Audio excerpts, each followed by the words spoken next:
Good afternoon, everyone. My name is Lynn Stoddard. I'm with Third Act Connecticut, and welcome to our webinar for Connecticut municipal officials, elected and building officials, to learn about simplifying solar permitting with the SolarAPP platform. Just briefly, as way of introduction, Third Act is a group of elders working on protecting the planet and safeguarding our democracy. It's a national program founded by Bill McKibben. We've got an active working group here in Connecticut.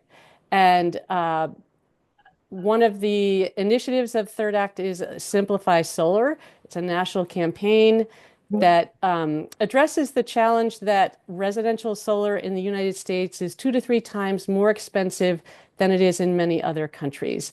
And that's primarily because of the soft costs, the administrative work in permitting, and so on. So, in seeking solutions to that challenge, that cost challenge, we at Third Yeah, Act have been looking into yeah, yeah. SolarAPP, and which is an automated online permitting system for residential solar. And we started talking with the folks at SolarAPP last year about that platform. We've had a couple seminars for both our residents, our third actors, and our partners to learn about the program.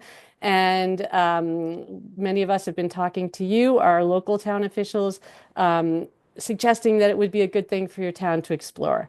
So we're really excited. It's a free online permitting platform. Like I said, this is for standard rooftop residential solar and battery installations, none of the fancy stuff that might require more detailed review. It was developed by the United States National Renewable Energy Lab with input from local building officials, solar installers, and code experts all over the country. It's now run by SolarAPP Foundation, a nonprofit.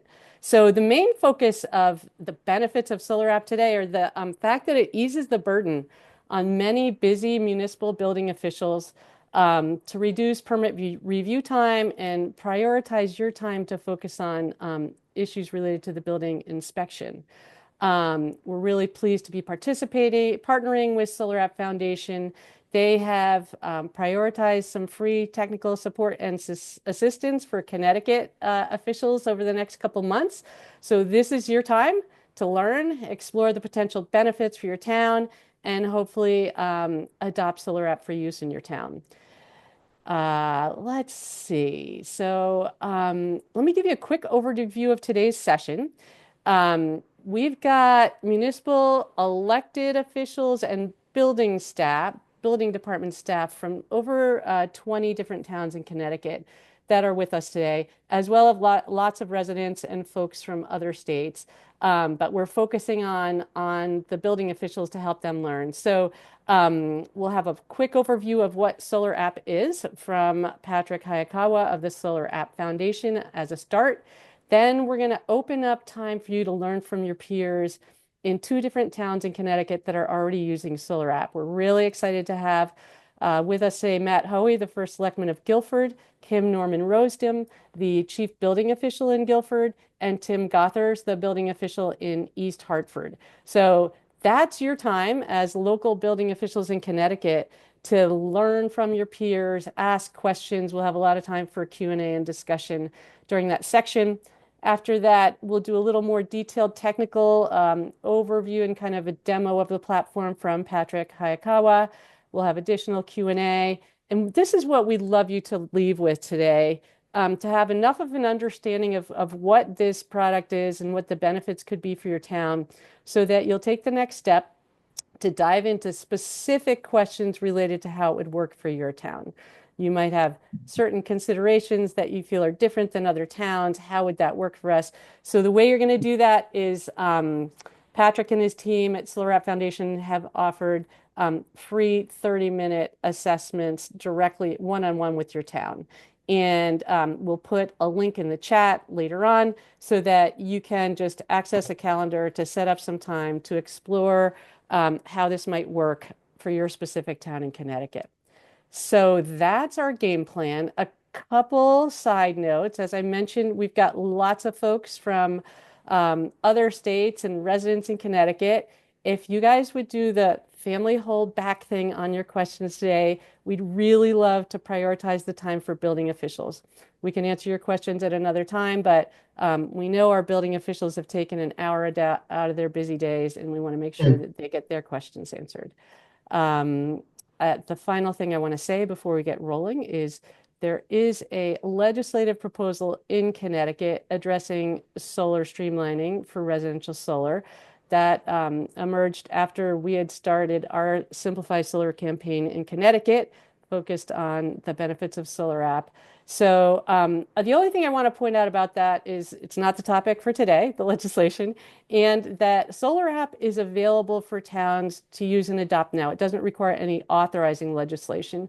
There would be other benefits to state legislation, but as you know and you will hear, Guilford and East Hartford are using SolarAPP already and have been for a few years, and over 350 towns across the country are using SolarAPP to handle and streamline and ease the burden, the time staff burden of issuing permits for residential solar.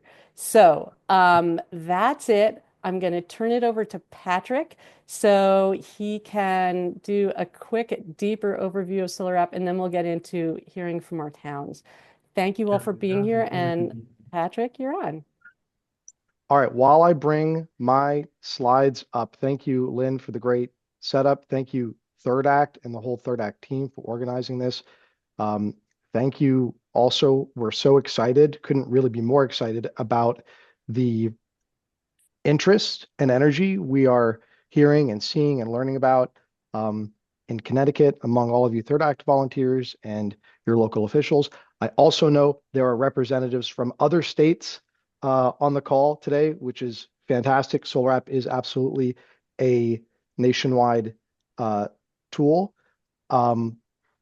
So if my remarks are maybe a little focused on Connecticut, that's because of the theme of the day, but really glad to have other national participation as well. So let's go to the slides here, and everyone's going to have to let me know when you can see them. Here we go.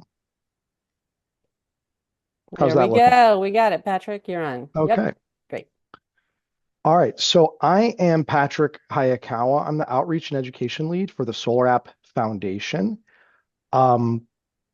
In short, my job at SolarAPP is to speak with as many local governments as we can across the country, work with them to understand their permitting needs and goals, and then work together to see how solar permitting automation can support those goals. So again, we're tremendously excited about the interest that we're hearing in permitting automation, and I think that's what we're here today to dig into further. Prior to SolarAPP, personally, I worked for 15 years in community and economic development. So like a lot of people on this call, I am super passionate about how local governments are a unique force for good in supporting their communities. And more generally, at SolarAPP, the foundation, a real driving force behind our organization and our philosophy is that we believe local governments of all sizes, regardless of their budgets, their staff size, their geography, should have access to the highest quality technologies to suit their needs and serve their communities. So we'll talk more about how we do that. Welcome, like Lynn, welcome questions in the chat online here. I'll spend about 5 minutes just going over the basics of what SolarAPP is, which I think will then tee up some comments from co-panelists here in Kim and Tim, your neighbors there in Connecticut. I should also mention I'm joined by my colleague from the SolarAPP Foundation team, Stacy Varian. Stacy is our product operations manager. So she's the specialist working with jurisdictions day to day to understand how to configure their SolarAPP platform, how to get the most out of its functionality, and generally make sure everything is working smoothly for them. So we're fortunate to have Stacy for any specific or technical questions as we get further into it. As far as the topics I want to cover, doesn't have to be everything we cover. We can adjust this, but what I think based on what we've heard would be most helpful to everyone. In the next 5 minutes, I'm going to cover what SolarAPP is and is not, how it supports local governments by ensuring high quality applications, safe and code compliant installations, reduced workload for staff, freeing you and your staff up to work on more advanced or complex permitting projects, and ultimately how the platform lowers costs for jurisdictions, for installers, and ultimately for homeowners and energy consumers. I'll pause then. We'll have a little break and hear from Kim and Tim, and then we can go into 3, what adoption looks like in a practical sense, including eligibility, local configuration and control, and the setup timelines. My goal, ultimately, we won't cover everything that there is to know about SolarAPP and automated permitting, but to help all of you begin to evaluate whether SolarAPP Plus aligns with your jurisdiction's goals. And when we're at the top of the hour, provide some simple next steps for anyone who wants to continue or learn more for that more in-depth and customized assessment. Sound good? Sounds good. Okay, so what is SolarAPP Plus? You've already, if you might have noticed, sometimes I've said SolarAPP Plus, sometimes I've said SolarAPP. SolarAPP without the plus is the entity. That's the foundation. We are an independent 501c3 tasked with managing the technology platform SolarAPP Plus.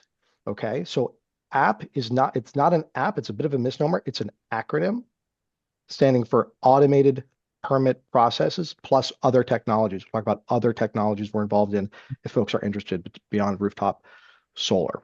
Okay, so SolarAPP is a free online platform that instantly processes code compliant residential rooftop solar projects and permits for those projects. So you can think of it as an extension of your plan review team. It's available 24/7, delivers real-time feedback to the applicants, and performs up to 300 code compliance checks across your jurisdiction's customized settings, namely including electrical, structural, and fire safety, and verifying contractor licensure and insurance requirements. Okay, so we are not an end-to-end permitting system.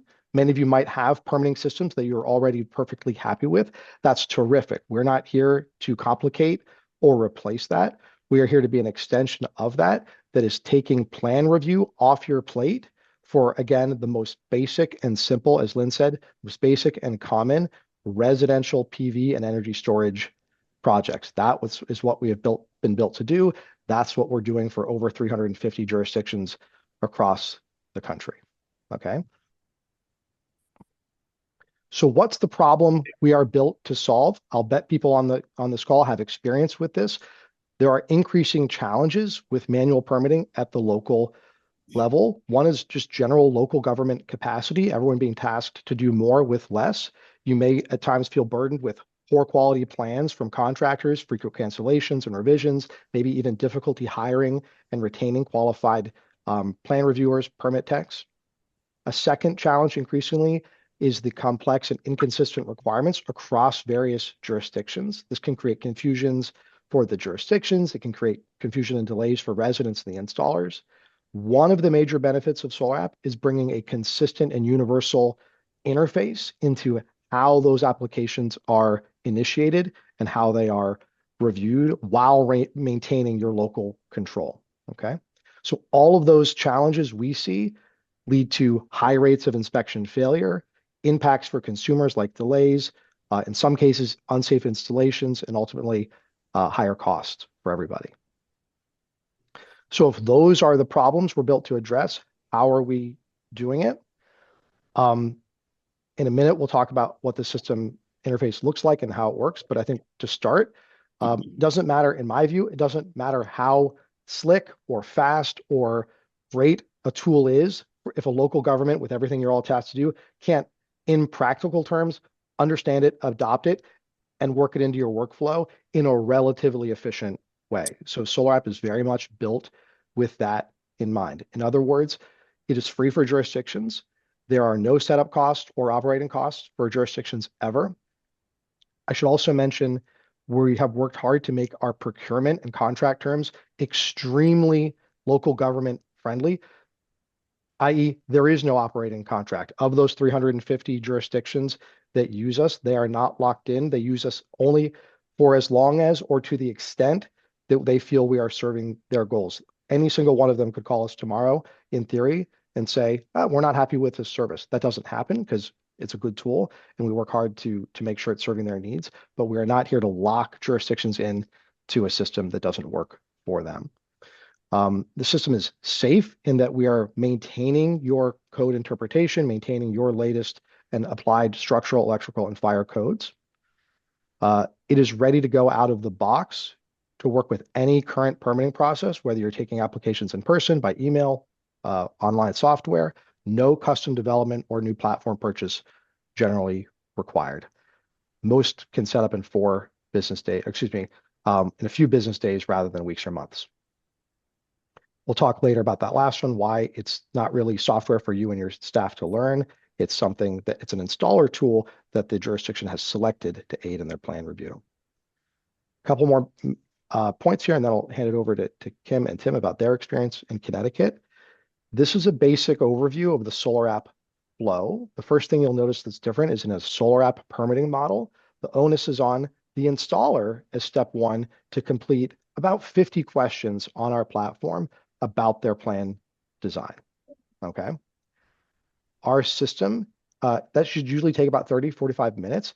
As they go, SolarAPP Plus is running automated compliance checks based on your local code settings, the same checks that your team would normally do manually, except we're doing it on your behalf in an automated setting. It could be at 9 p.m. on a Sunday, could be on Christmas Day. We actually had 4 permits issued on Christmas Day. I feel bad for whoever had to do that, but otherwise they would have had to wait for an office to open. With SolarAPP, they could do it right there. Okay. If anything is non-compliant in that process, the system is identifying that and giving them real-time feedback. We also have customer service to aid in the completion of a compliant project. So later on, we'll talk about what those inputs look like and how we're doing that review.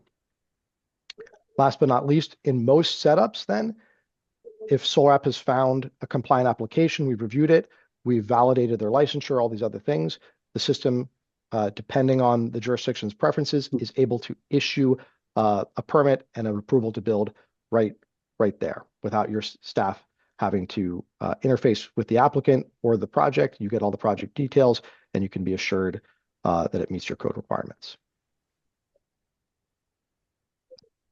A couple of words about where SolarAPP came from. I mentioned we're an independent nonprofit. The tool was launched in 2021, having been developed by the National Renewable Energy Lab and the U.S. Department of Energy.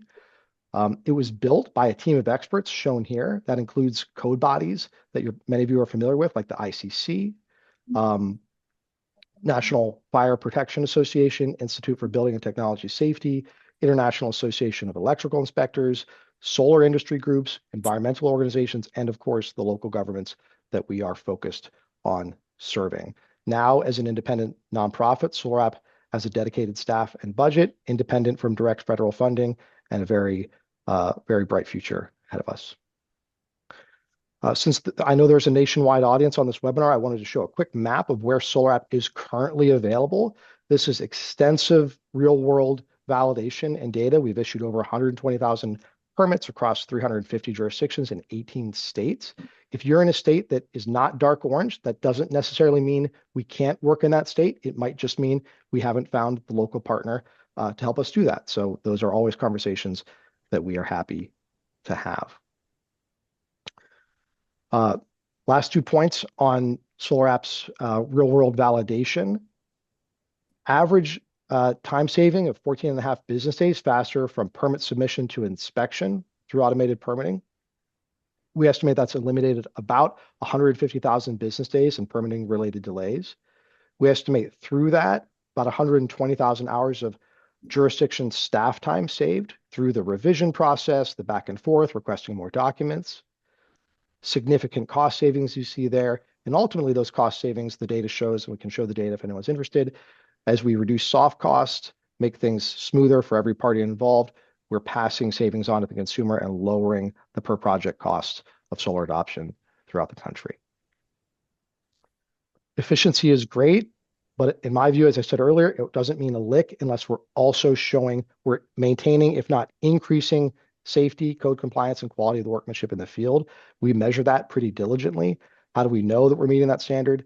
Projects reviewed by SolarAPP Plus generally fail inspection 29% less frequently than projects submitted and reviewed by conventional means. So we're not really involved in your inspection process. That kind of stays with the jurisdiction, but we like that accountability of inspectors seeing quality workmanship for SolarAPP reviewed projects and then reporting that back. Um, Lynn, I'm not sure how I did on time. That's it for my sort of setup and overview before we want to toss the baton to Kim or Tim to talk about their local experiences. Awesome. Yeah. So let's take a pause. Why don't you take your slides down so people can see each other perfect? Thanks, Patrick. And yeah, folks, feel free to put questions in the chat. But right now, we're going to welcome Kim, the Chief Building Official from Guilford, and Tim Gothers from East Hartford Building Official, and Matt Hoey, First Selectman from Guilford. So we'll start with Kim. Tim and Matt, feel free to chime in. I'm sure everyone would like to hear all of your perspectives. So there you go, Kim. You are on mute. Oops. I need to unmute you, I think. Sorry.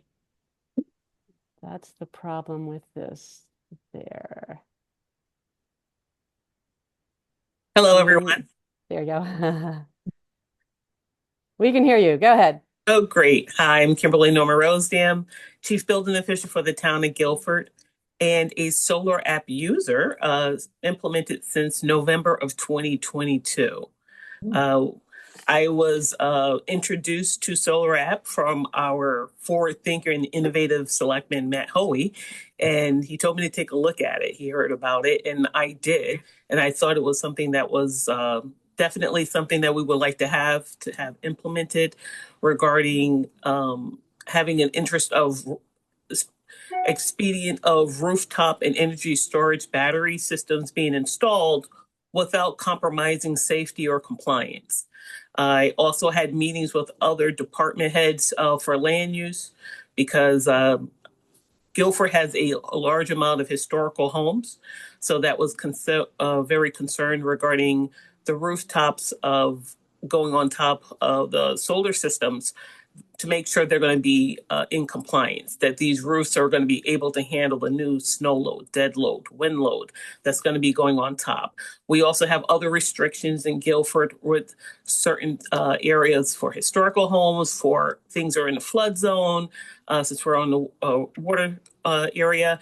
And also we have selective zoning areas where they have their own restrictions of what they can install on their roof. So with all that compromise, we've had a lot of, I would say, at least 2 to 3 months meetings with the SolarAPP team to make sure all our interest in our requirements was going to be able to be met with SolarAPP.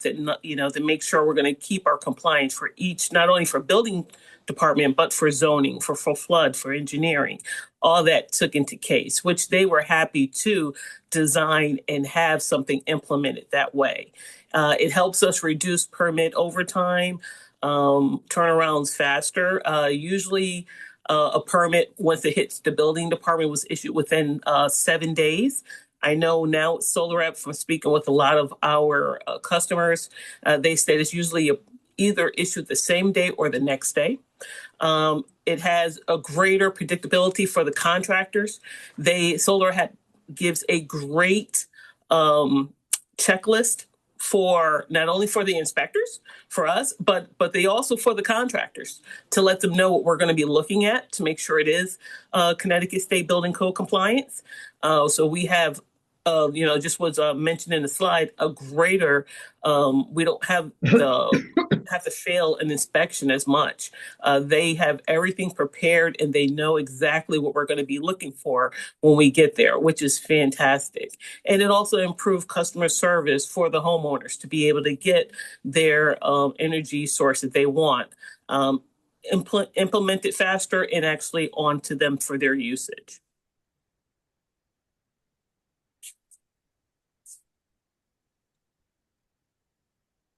Kim, thank you.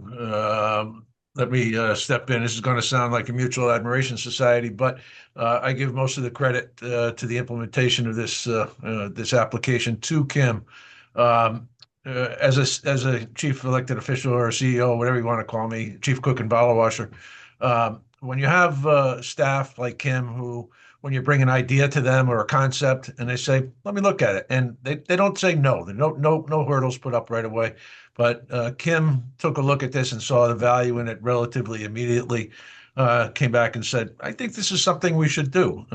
So I gave her my full support to go ahead and implement it. And what you also probably know, you all deal with bosses like me. We don't often get our hands really dirty, get down in the weed and things. So the impacts to our organizations, are not always felt immediately in my office. But over time, that you do see the end results.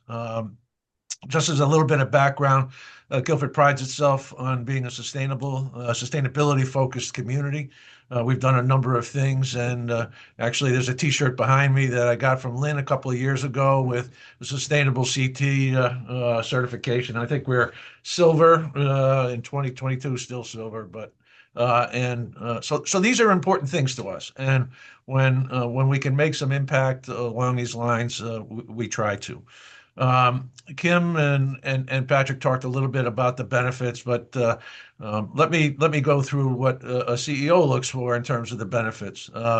If I can reduce stress on our multiple departments, particularly our land use departments, that's something that has a positive benefit for us. If we can streamline the processes for our residents and contractors, that also returns high dividends. It bypassing, we have a unique situation, maybe not unique, but one of our big bottlenecks in our land use department is the requirement that our zoning planning folks look at every building permit that comes through, regardless of whether or not it impacts the zoning piece of it. So this allows us to bypass that in some form or fashion. And quite honestly, this low failure rate number that you saw a couple of minutes ago, in terms of inspections, all of these factors come into play with one thing: less complaints that come to my desk, my office during the course. It may not surprise many of you to understand that outside of some severe storms like today, the most frequent complaints or inquiries I get in my office are from folks who are frustrated with the permitting process.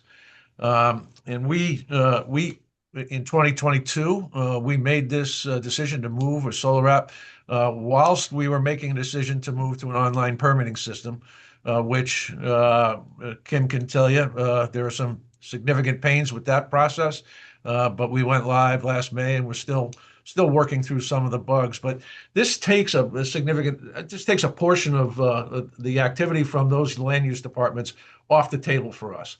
And I know I've talked to some of my peers about this, and they say, well, what about ground installations? I said, it's my understanding that we're talking about predominantly residential rooftop applications, non-structural impacting installations, no ground stuff, because that does involve zoning sign off.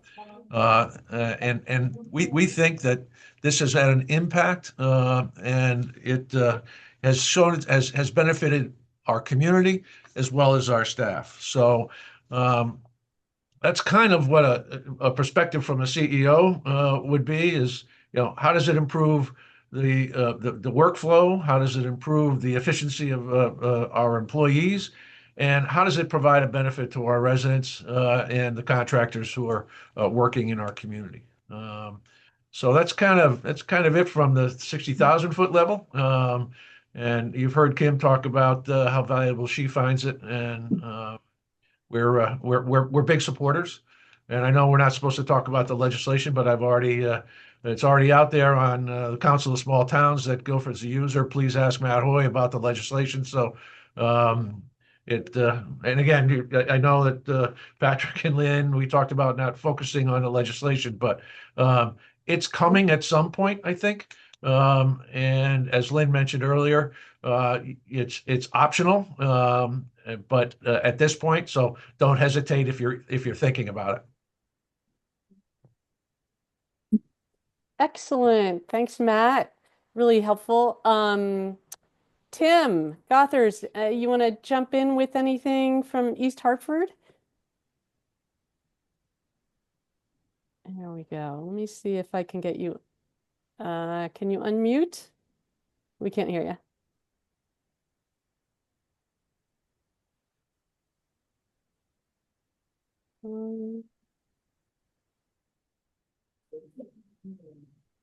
Still can't hear you. I clicked the.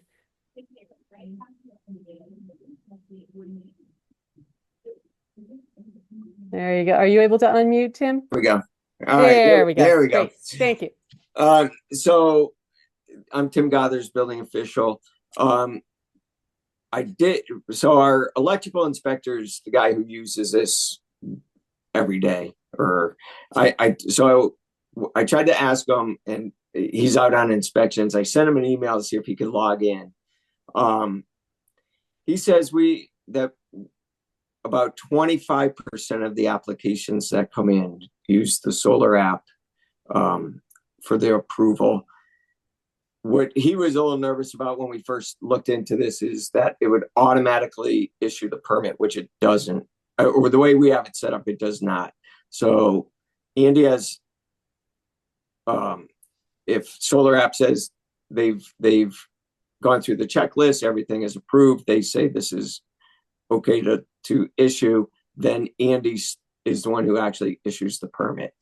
I did ask him about the inspection checklist, which for a guy like me who's not an electrician would be, I think, very beneficial. So when the other inspector goes out to take a look, who's not as much an electrician or that background in solar, he's got that checklist to go through, which I thought was beneficial from an inspector point of view. But we've been satisfied with it. I think the applicants pay a fee when they use the program. Is that correct? Yes. That's correct. Yep. So we did try to work on getting rid of or crediting them I think it's $25 or $35. We haven't got that approved yet, which to me that would be the only hang up of a solar company. But what Andy told me is that the larger solar companies, they like using it, and they're $25 for the cost of the job doesn't seem to bother them at all. Excellent. Thanks, Tim, and the team in East Hartford. So let's see we've got some questions in the chat. Would like to see how an application is filed and the information required in order to determine code compliance. I think, Patrick, you'll probably get into that when you bring the slides back up. I can show that, absolutely. Yep. Yeah. Is there anything else right now that people would like to ask about your peers' experience using this tool in Connecticut? Any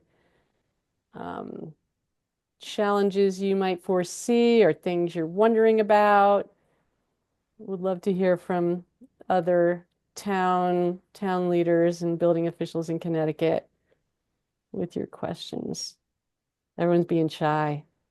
Well, Lynn, I like to expand a little bit more regarding for SolarAPP for Town of Guilford. Regarding for us, I still require for stamp engineer plans.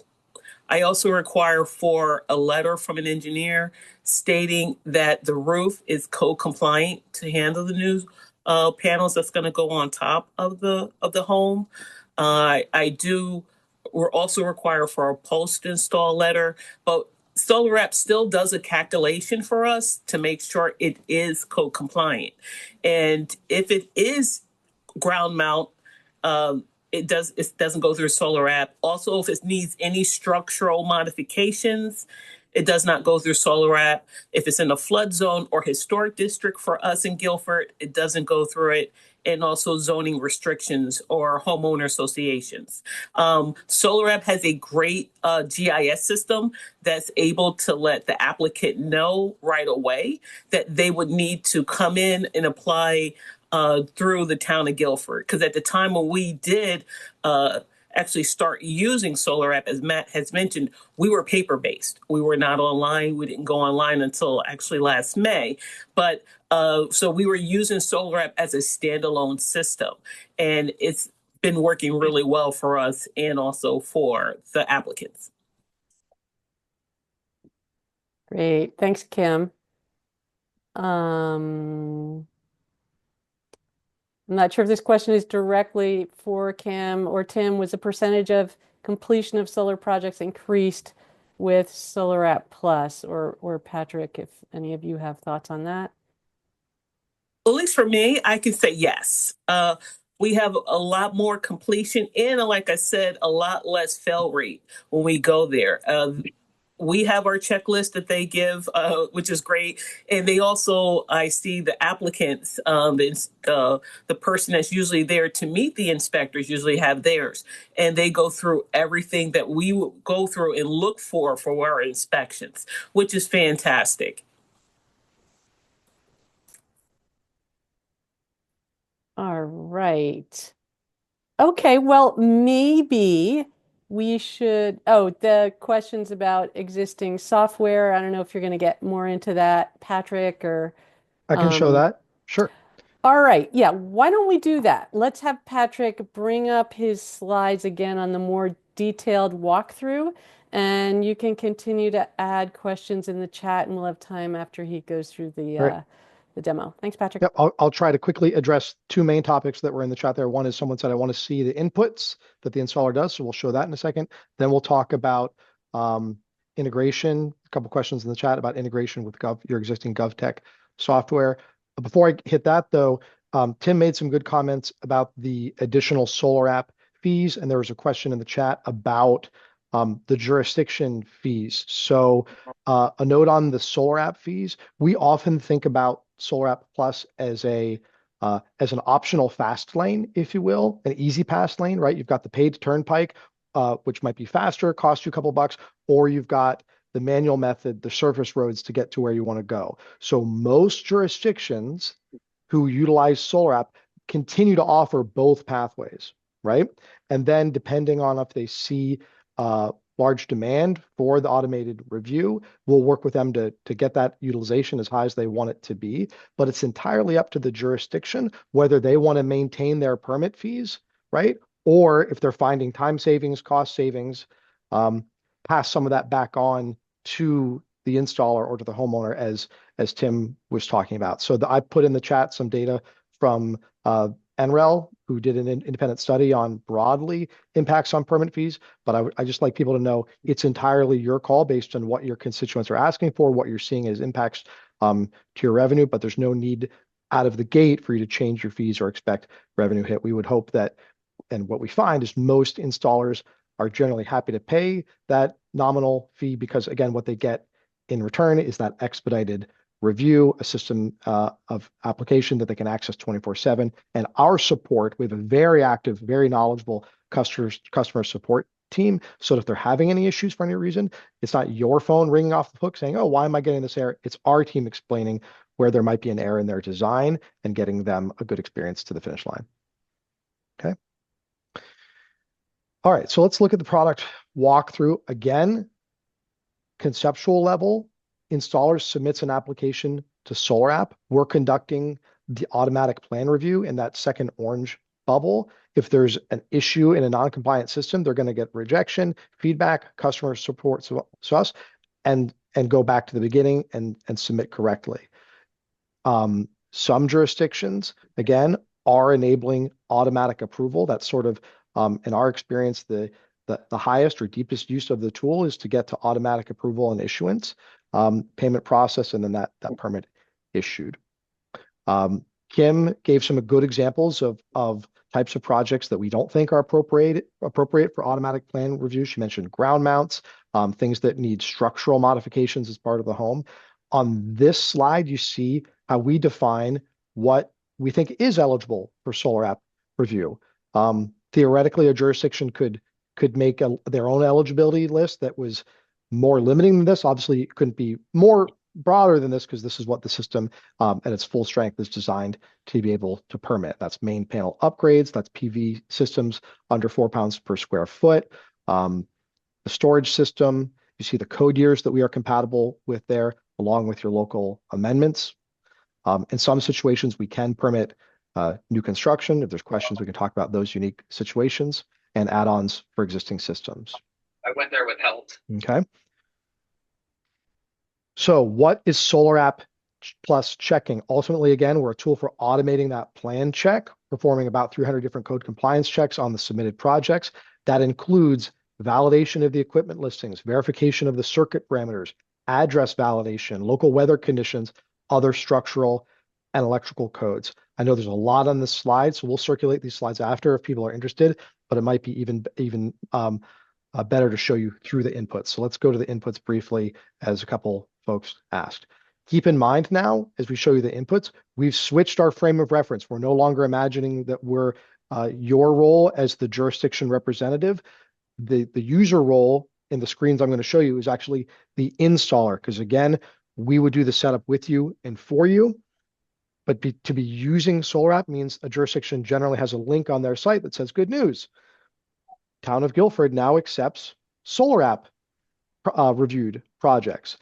To start a project, go to GoSolarAPP.org, select Town of Guilford, and then you would proceed with the process that you're going to see here. First step for a contractor is to register an account with us, provide copies of their licenses. Our team reviews those licenses before they are approved to submit any projects in that requested jurisdiction. The license requirement can be customized to your jurisdiction, so we can accommodate multiple license types depending on what you like to see.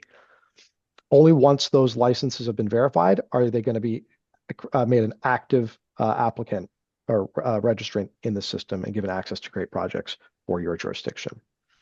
Step one would start with the address section and general information. They're going to select, is it a solar only application or solar with storage, and provide a brief summary of the scope of work. That's going to be printed on their approval documents. They will provide the site address, which is verified by the software to confirm that the property exists and is in the jurisdiction that the contractor has provided a license for and is in the jurisdiction that they're creating a project for. If they don't have the correct address with a valid license, they're not going to be able to proceed with their application.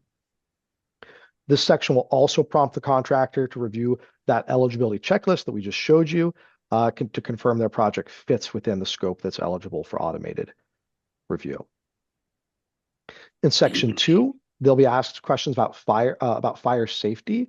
Things like, are there sprinklers on the property, the total roof area? That roof area is compared to the contract's inputs for the modules they're installing to calculate the roof coverage percentage, which is noted on the inspection checklist that Kim was telling you about, so that an inspector can easily determine what setbacks are required. Contractor there will also be given a visual guide on the expectations of roof access pathways. They attest that they understand those requirements and will install accordingly. Next, we move on to structural. They'll answer questions like the module weight and the height, the roof pitch, type of roof covering, all of which are going to be used by the system to validate whether that contractor's chosen materials are compatible with the conditions on site and the design criteria. Final section of the application is for the electrical details, the first half of which is where the contractor inputs the modules, the inverter, the racking, the rapid shutdown method, energy storage device, if applicable. We maintain a database. It's updated on a weekly basis. It's a database of equipment built on the California Energy Commission's list of approved equipment. That means that SolarAPP is going to be able to track for you automatically a few factors about the equipment, such as whether the module and the racking combination have been approved per UL 2703. So if any of the equipment that a contractor details doesn't have proven compatibility with all the other proposed equipment, they are unable to obtain approval. We hear time and again that that is a very valuable feature so that you and your staff can focus on codes and active projects, not keeping up with the rapidly changing designs and equipment and use of that equipment, which is a whole other ball of wax, okay? I should also mention, as we talk about electrical, that it's not wrong to think of SolarAPP in some ways as a high-powered calculator. The calculations that we're doing on the back end are deterministic, not probabilistic, meaning SolarAPP is not an AI tool, right? So we're not making probability-based guesses about what would be correct. We are doing the math on the back end. If an installer enters electrical inputs that amount to 1 + 1 = 3, the system is catching that saying, that doesn't check out, redesign and try again. So case in point, second half of the electrical section will ask the contractor to identify the site conditions such as the grid voltage, existing main panel, any bus bars already installed, as well as specific electrical details of that installation, like the point of interconnection, overcurrent protection devices, conductors, conduit, and wiring being used. All the same information that a plan reviewer would expect to be detailed on a line diagram. This is also where they would detail additional electrical work, like a main panel upgrade, if your jurisdiction is enabling that feature. So they would proceed. I'm going to cut this a little short just in the interest of time and get into more questions. If they've entered all this correctly, they would then again attest that they hold all the necessary licenses, approvals. We would collect some insurance coverage information in some cases, and then they would be issued their SolarAPP approval and their inspection checklist. All those materials also are sent to the jurisdiction at that point. Let's briefly cover setup. Again, Patrick, can I just ask a quick question from the chat? I know you're not live on the website, but someone's curious about what they would see on the screen if they made an error as an installer. What would they see? Stacy, do you want to speak to that? Maybe it depends on the type of error. Yep. Yeah, so it will depend on the type of error that they're seeing. It will just pop up a message with a code of what that error is and what it entails. We also have a help beacon there, so we can guide the contractors through how to correct that error or reach out to our team internally for assistance with that. So yeah, it's going to be entirely dependent on what the issue is. So if there's an issue between the panels and the racking, it's going to call that message out. If the OCPD is undersized or oversized, it will call that out. So it's really highly dependent on what that error message is. Awesome. Thank you. All right. Keep going keep on setup? Yeah. Okay. So important thing for folks to know about setup, as I mentioned earlier, we work really hard to be sort of meet you where you are, regardless of are you accepting permits by email, by walk-in, through your own permit portal. It takes, in general, 2 steps, which I'll show you, but just to say it here, about an hour that we in a live call with us where we configure your settings on the back end, your local, your jurisdiction parameters, your contact information, your environmental conditions, model codes, about an hour there. And then setting up your instant workflow, which in many cases, if some people ask about their GovTech portal, is setting up a unique permit type. That's the extent of the work, is to set up a SolarAPP permit type. Our current land speed record for the quickest adoption from deciding to do it to being live is 4 business days. So often does not even really need, it doesn't need multiple departments or IT. This is a setup that we've done many times directly with the permitting staff. Of course, if IT want to get involved and help, that's great too. So let me talk more about those specific options. Across the top here, you have an option that we call standalone. That is ideal for jurisdictions that primarily accept email applications and in-person applications, meaning they don't currently have a way of accepting like PDF uploads or direct payments. If I'm not mistaken, Kim, I believe Town of Guilford is using this option. I think we have both options represented. And I believe East Hartford is the bottom option, which is with GovTech, meaning someone said, can you talk about how you integrate with Excella or a GovTech tool? That's the pathway on the bottom. Both are very simple to set up. They both start with a pre-approved project through SolarAPP, as we've already just discussed, and then paying our admin fee. In the case of with GovTech, we then redirect them back to your portal. And from there, it's very similar to how they would proceed with an application. They're uploading their approval documents, briefly entering, maybe take another 2 or 3 minutes to re-enter any information that you require there. And then they're uploading their approval documents with a SolarAPP ID and selecting the SolarAPP permit type. So from there, our goal is, if we've worked with you to set it up properly, it's re-entering your workflow much as it would, but you know it's already had its plan review conducted. From there, you can collect your own permit fee and issue that permit instantly, or as Tim said, do any final check. The standalone option above, we would set you up with a page where SolarAPP is essentially collecting that fee for you through a payment processor. We don't really handle your money, but it goes through our page, and then we're instantly issuing approval documents per your requirements. What does it take to be able to do either of those? 4 simple steps. One is to select that right configuration. Are we going to be standalone? Are we going to be linked with your GovTech?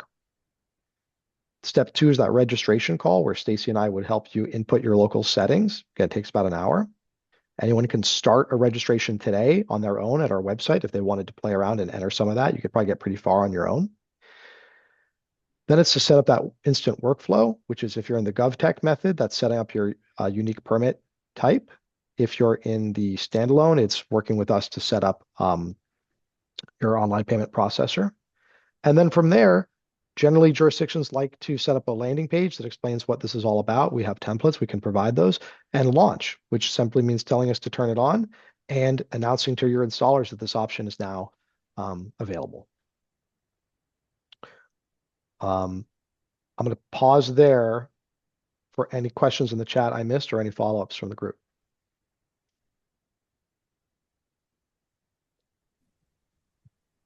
Yeah, let's see. I'm scanning the chat. Stacy, thanks for handling a bunch of the questions. Not sure if there's any outstanding questions at the moment. The outcome we'd like from this is that you've learned more, you're intrigued, and you want to still learn more, and you might have questions that are very specific to your own town.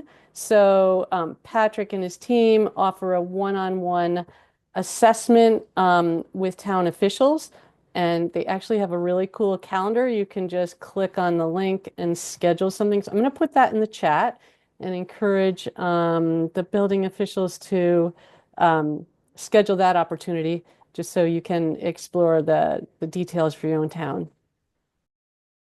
I believe one of the reasons that SolarAPP in particular, SolarAPP was invited to this presentation, has been selected by about half a dozen states across the country to be sort of grant-funded adoption for local municipalities, is the compound and the network effect, which is something that we haven't really talked about. So while on the front end, we're letting the jurisdiction retain their local codes and requirements, on the back end, on the front end, SolarAPP is in use. I said 350. That's 350 permitting authorities, but they actually cover over 500 municipalities, okay, across the country. What that means is, if you're an installer, you don't really have to know exactly what the SOP is for 500 different jurisdictions. If you know that they accept SolarAPP permits, you can go to that. So we are very excited, and a lot of the NREL data that I can share speaks to, when we talk about lowering costs and standardizing a national approach to permitting, that we have a single front end that's widely adopted and has taken out a lot of extra steps or soft costs that otherwise are going to inhibit development. So that is why places like Maryland at the state level said, boy, so for example, you could imagine a world where every jurisdiction goes out and they believe in automated permitting, but they all build their own automated permitting software to do it, right? And each one has a different interface and an application procedure. So the beauty of SolarAPP is that it's built, it's widely tested, and then as we continue to get more adoption, and it's sort of an agglomeration, if you will, or a center of mass, a region is going to get lower and lower costs. So I think that was the approach, or part of the rationale, not to speak for Third Act, when they said that yes, there are being advocates of automated permitting, but we don't want a situation necessarily in which there are, 800 automated permitting systems customized in 800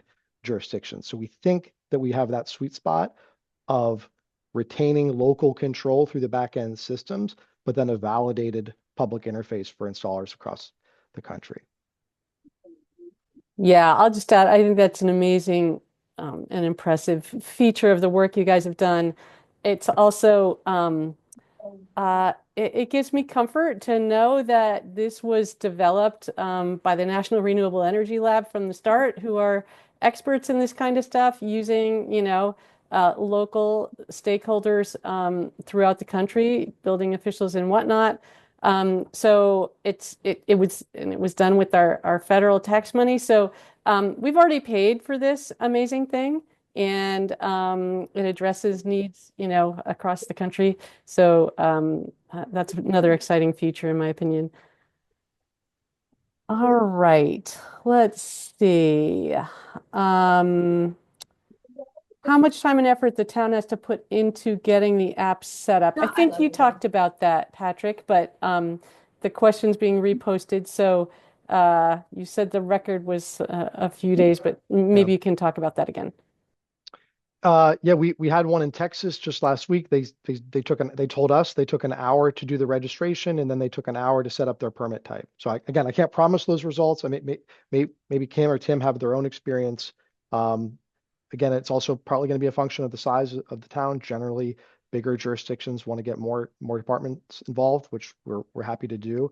But I think part of the point is we're here to help you every step of the way. Lynn, the next step that you offered of that 30-minute assessment, which people, if they go to the GoSolarApp.org and click jurisdictions, they can schedule a meeting with me and Stacy for 30 minutes. In that, we would be able to tell you with a lot more specificity and accuracy. Oh, is this an hour? Is this a week? Is this a month? Generally, the answer is as fast as the jurisdiction wants to go. There are no lengthy contracts. There's no big procurement review time. Our terms of service don't involve the exchange of funds, or they're not a binding agreement in terms of being required to use SolarAPP. So it's a pretty light lift from an evaluation and procurement standpoint.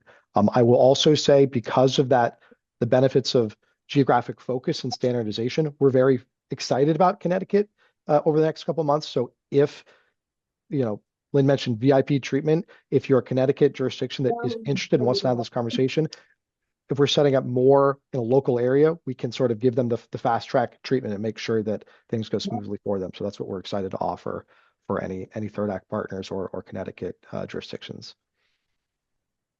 Excellent. We are coming to the top of the hour. I think I just want to open it up again to our kind of local experts and peers, Kim and Tim and Matt, if there are any further thoughts or observations as you've heard the questions and the discussion about the use of SolarAPP in Connecticut. Well, for me, like I stated before, it took at least a couple months for us because, again, not only I was concerned about the building code requirement, but also for the other departments and their regulations and jurisdiction.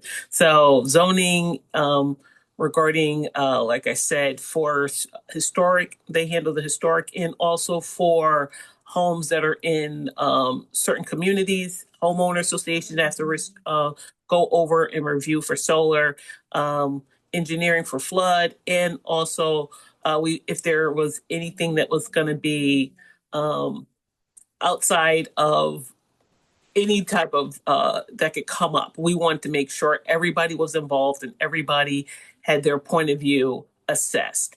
And once we were able to iron out everything, it was a really seamless process working with SolarAPP to get everything implemented and online. Awesome. Thanks, Kim. Matt, Tim? I'm just going to reiterate the value to providing a higher level of service to your community, particularly when it comes to permitting processes, which can be cumbersome at best and a nightmare at worst. Once again, the use of technology to make the interaction between you and your residents and your contractors smoother, more efficient, and then the benefits to staff as well. I think those are critical points for me. Excellent. I know my town council has a goal of improved customer service in our town this year, so that kind of this certainly hits the mark on that.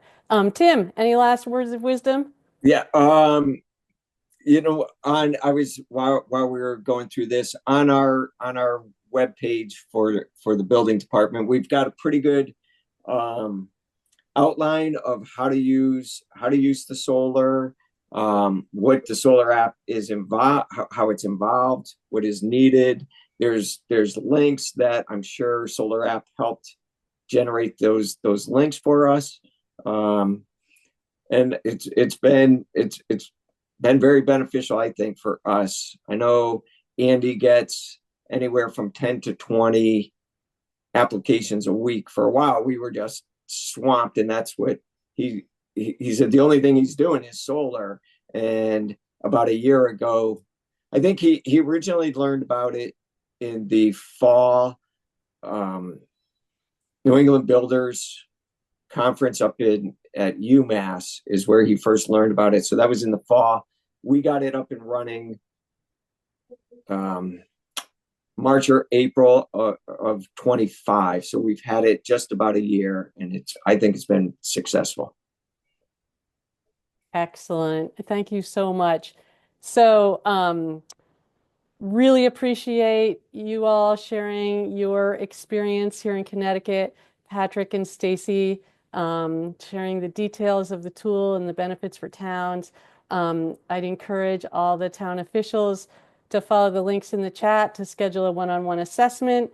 Those residents who are passionate about helping bring this to your towns, you can also encourage your town officials to schedule that one-on-one assessment so they can really dig into the details of how it would work in their own towns. Thank you so much. I'll send out the recording link and the slides, and stay tuned for more. I got one more comment, because Yeah. we called Kimberly when we were thinking about using the app. So if anyone wants to reach out to our department and either talk to our administrative assistant or Andy, the electrical inspector, he's more the guy on the day-to-day basis of what needs to be done. But if anyone wants to reach out to our department, feel free. All right. Or even for myself, definitely. Perfect. We'll include Kim and Andy's emails in the follow-up information with the info from this, and Patrick as well. Patrick, any final words? No, just gratitude. Thank you, Kimberly. Thank you, Tim, Matt, Lynn. Great to see you all, and look forward to doing more work with everybody. So thank you.